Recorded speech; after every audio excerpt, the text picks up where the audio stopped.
नमस्कार, मी Sonal Bashir. The panther टाइम्समध्ये आपले स्वागत आहे. महाराष्ट्रातील घडामोडी पाहण्यासाठी आमच्या चॅनलला सबस्क्राईब करा. उल्हासनगर शहरामध्ये राजकीय नेत्यांचे आरोप प्रत्यारोप हा आता नित्याचा झालेला आहे. उल्हासनगर शहरामध्ये आम्ही जनतेसाठी किती कामं करतो आणि जनतेसाठी आम्ही किती 24 तास काम करतो असं दाखवण्याचा प्रयत्न अनेक राजकीय नेते हे सातत्याने करतच आहेत. अशातच खेमानी परिसरातील एका जागेच्या विषयावरून आता राष्ट्रवादी काँग्रेस पक्षाचे नेते आणि भारतीय जनता पक्षाचे माजी नगरसेवक यांच्यामध्ये तुंबळ खडाजंगी उडलेली आहे आणि एक दुसऱ्यावरती आरोप प्रत्यारोप करण्यात येत आहेत. अशातच राष्ट्रवादी काँग्रेस पक्षाचे अजित माखीजानी यांनी आता भारतीय जनता पक्षाचे महेश सुक्रामाणी यांच्यावर आरोप केला आहे की त्यांनी ऑफिशियली खंडणी मागितली म्हणून असा आरोप त्यांनी आता माध्यमांशी बोलताना केलेला आहे. यात्री गार्डन के सामने बैरक नंबर 659 वहाँ पे सुनील शर्मा महाराज जी रहा करते थे, जो अकेले रहते थे, बहुत टाइम से बीमार चल रहे थे. उनकी एक दिन मृत्यु हो गई. उसके बाद उसके घर की चाबियां बाजू में जो इंदिरा आहूजा जी हैं उनके पास उनकी चाबियां रहती थी. लेकिन मैं आपको बताना चाहूंगा, कुछ महीना पहले सुनील महाराज जी के गुजर जाने के बाद कुछ महाराज जो लोग मेरे पास आए थे, उनका ऐसा कहना था कि ये जगह हमारे बहनोई की थी, हम लोग उसके वारिस हैं, तो आप ये जगह हमारे को लेके दीजिए. मैंने उनको बोला आप इंदिरा आहूजा जी के पास गए हैं? उन्होंने बोला इंदिरा आहूजा जी के पास गए हैं, वो बोल रहे हैं चाबियां महेश सुक्रामणी जी के पास हैं.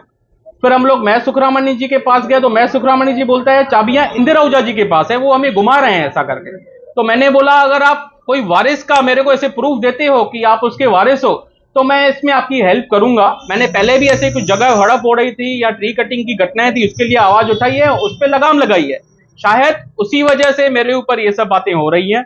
उसी दिन रात को मेरे ऊपर एनसी दाखिल की गई और उसके बाद मेरे ऑफिस में जो लड़की काम करती है उसके ऊपर भी एनसी दाखिल की गई, जिसमें रीजन ये दिया गया कि जो दीपक मूलचंदानी है उसने इंटरव्यू में कहा था कि महेश को मुर्दों की प्रॉपर्टी चाहिए, और वैसे जो इंटरव्यू था वो हम लोगों ने वायरल किया गया था. मैंने बोला ठीक है, ये जो कानूनी प्रक्रिया है हम लोग देख लेंगे. और यहाँ पे जहाँ पे हम लोग अभी बैठे हैं, खेमानी एरिया यात्री गार्डन के सामने ही सुनील महाराज जी रहा करते थे, जिनका देहांत हुआ. वो अकेले थे, उनके फैमिली में और कोई मेंबर नहीं था. वो एक्सपायर हुए. उनका घर पे कब्जा किया गया और वो कब्जे करने वाले इंदिरा आहूजा जी थे, जो यहाँ के जो पूर्व नगर सेवक हैं उनके बहुत अच्छे मित्र हैं. जब भी जगह कब्जा पहले किया गया तभी भी उनके साथ घूमते थे, अभी भी उनके साथ अच्छे से घूमते हैं. तो मेरा कहना ऐसा है कि उनके ऊपर कार्रवाई होनी चाहिए. आपसे खंडनी मांगने का हाँ, मेरे को ये जब भी मैंने मैटर उठाया तो मेरे को नोटिस भेजा गया. पहले मेरे ऊपर एनसी दाखिल हुआ कि तुमने मेरा नाम खराब करने की कोशिश की गई है. फिर वापस मेरे को अभी नोटिस आया है कि तुम 75 लाख रुपया दो, नहीं तो हम लोग तुम्हारे ऊपर कानूनी कार्रवाई करेंगे. और मैं ऐसा कहना चाहता हूं कि ये 75 लाख की मेरे से ऑफिशियल खंडनी मांगी गई है, तो जैसे मेरी आवाज दबाई जाए और मैं आगे से अगर कुछ ऐसी घटनाएं वार्ड में होती हैं. खेमानी परिसरातील यात्री निवासच्या समोर एक घर होतं ज्यामध्ये सुनील महाराज हे राहत होते, परंतु त्यांच्या मृत्यूनंतर त्यांचं जे घर होतं ते घर हडपण्याचा प्रयत्न केला गेला होता. आणि ते जे घर हडपणारे जे होते ते माजी नगरसेवक महेश सुक्रामणी यांच्या जवळचे होते आणि त्यांचे कलीग असल्यामुळे ती जी जमीन हडपण्याचा प्रयत्न हा महेश सुक्रामणीच करत आहेत असा आरोप अजित माखीजानी यांनी माध्यमातून केला होता. यालाच प्रत्युत्तर देताना महेश सुक्रामणी यांनी त्यांच्यावरती एनसी दाखल केली होती. एनसी दाखल केल्यानंतर आता परत आणि त्यांनी या सगळं बदनामीच्या विरोधामध्ये त्यांनी त्यांच्याकडून 75 लाख रुपयाची खंडणी मागितली म्हणून असा आरोपाचा अजित माखीजानी यांनी केलेला आहे. या सगळ्या प्रकरणामध्ये आरोप प्रत्यारोप होत असतानाच महेश सुक्रामणी यांनी देखील पत्रकार परिषद घेऊन आपल्यावर जे झालेले होते आरोप याचं खंडन केले आहे. अजीत माखीजानी ने पहले भी मेरे नाम से बिना सबूत के जो उन्होंने कुछ सोशल मीडिया में और आपके चैनलों द्वारा जो बोला है, वो मानहानि का, मुझे बदनामी का वो वहाँ पर कारण था. वो सिद्ध होता है कि उन्होंने जानबूझकर बिना सबूत के मेरे खिलाफ उन्होंने वो सब वायरल करवाए हैं या किए हैं या उनके स्टाफ ने। उसके लिए मैंने न्यायपालिका का सहारा लिया है और पुलिस जांच में उस आ जाएगी। ये रूटीन डिफॉर्मेशन की प्रोसीजर है जिसमें हम लोग हमारे एडवोकेट द्वारा और कोर्ट द्वारा अभी इसके ऊपर नोटिस गई है, फिर ये न्यायालय में ये कोर्ट में केस दाखिल होगा और वहाँ पर सुनवाई होगी। जो सच होगा वो सामने आएगा, उसमें कोई घबराने की बात है नहीं।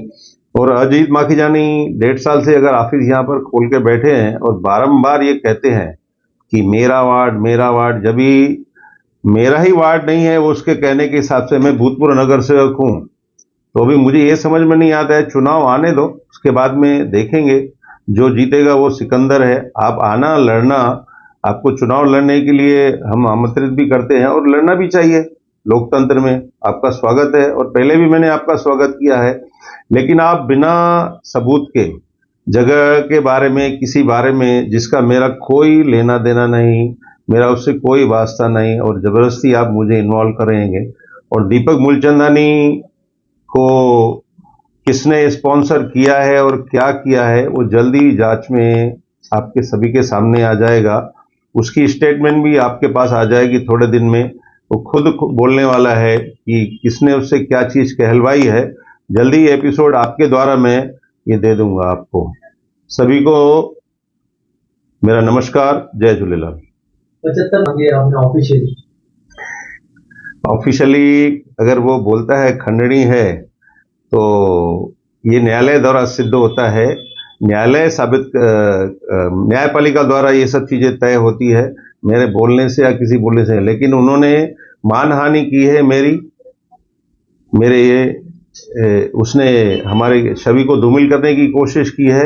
ये न्यायालय की प्रक्रिया है और इस गलत बयानी के लिए भी मैं उनके ऊपर मुकदमा दर्ज कर सकता हूं। खंडनी का जो विषय है, जो बोल रहे हैं ना, ये भी डिफॉर्मेशन में आता है, तो वो भी एक उनके ऊपर एनसी दर्ज होगी और इसके लिए भी मैं न्यायपालिका के पास जाऊंगा, क्योंकि सार्वजनिक रूप से प्रेस में उन्होंने जो खंडनी का लफ्ज यूज किया है, तो उसके लिए भी उसको न्यायपालिका में उसको जवाब देना पड़ेगा। ये जो इंदर हाउस है, इससे आपके क्या संबंध है और ये आपका और उनका क्यों रिलेशन जोड़ है? मेरे वार्ड में रहते हैं, मेरे वोटर हैं और सभी से मेरा यहाँ पर संबंध है।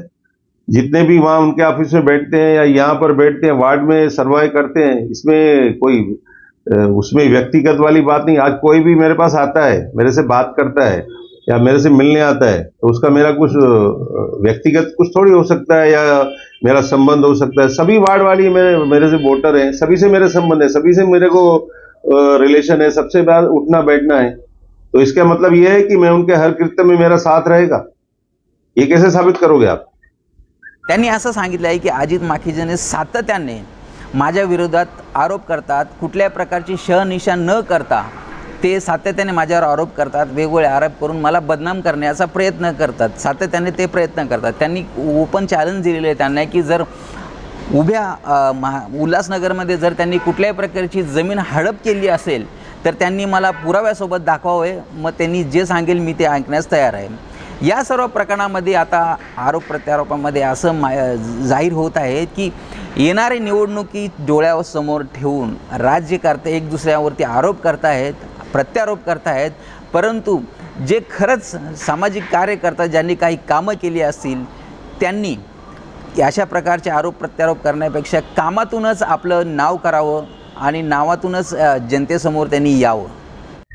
मेरा अजीत माखीजानी से खुला चैलेंज है। इतने सालों से मैं जमीन व्यवसाय करता हूँ, कोई एक बता दे मैंने कोई जमीन हड़पी है या कोई सबूत दे दे, बिना सबूत के मैं कुछ भी बोलूँगा, उसका क्या मतलब होता है? आप राजनीतिक स्वार्थ के लिए, मेरी छवि गिराने के लिए आप सामने चुनाव लड़ना चाहते हैं, लेकिन आप मेहनत करके आइए। अशातच अजित माखीजानी यांनी देखील सातत्याने सांगितलं आहे की जेव्हा कुठे त्या परिसरामध्ये, त्या पॅनलमध्ये कुठेही झाडीत उडत असतील किंवा कुठल्याही प्रकारची जमीन बळकावण्याचा प्रयत्न केला असेल तर मी कार्यरत असतो आणि त्यांच्या विरोधात आवाज बुलंद करतो। कहाँ पे ऐसे प्लॉट हड़प होते हैं, जगह हड़प होती है, यहाँ तो पेड़ काटते हैं, तो मैं उनके लिए आवाज नहीं उठाऊं। वो मेरी आवाज दबाने की कोशिश की जा रही है। परंतु या सगळ्या बाबतीमध्ये महेश शुक्रानंद देखील आता सांगितलेले आहे की मी सामाजिक कार्यामध्ये पुढे असतो। आजूबाजूचा संपूर्ण परिसर हा राष्ट्रवादी काँग्रेस पक्षानेच घेरलेला आहे, म्हणजे त्यांचेच कार्यकर्ते असून देखील मी त्या वार्डातून यश संपादन करतो, त्यामुळे मला माझ्या कार्याबद्दल चांगली माहिती आहे। त्यामुळे असे जे आरोप होतात त्या आरोपाला मला काही फरक पडत नाही। येणाऱ्या काळामध्ये या सर्व आरोपांचा निरसन हे कोर्टाच्या माध्यमातून न्यायालय करून देतील आणि त्यामध्ये खरं काय आणि खोटं काय आहे हे लवकरच जनतेसमोर येईल।